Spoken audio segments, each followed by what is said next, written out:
మనమేందో తెలియక మనల్ని ప్రేమిస్తారట.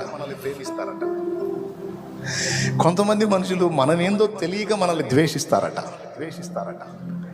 మనమేందో తెలిసినప్పుడు భలే మాట. కొంతమంది మనమేందో తెలియక ప్రేమిస్తారట. మనమేందో తెలిస్తే ప్రేమించరు. కొంతమంది మనమేందో తెలియక ద్వేషిస్తారట.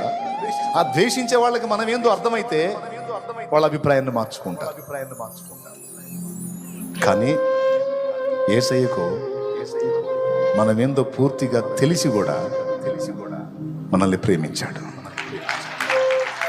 మనం ఎంత బలహీనులమో, మనం ఎంత చంచల మనసు గలవారమో, అస్థిరలమో ఎరిగి ఉండి కూడా ఆయన మన కోసం ప్రాణం పెట్టడానికి ఇష్టపడ్డాడు. భలే అనిపించింది నాకు ఆ మాట.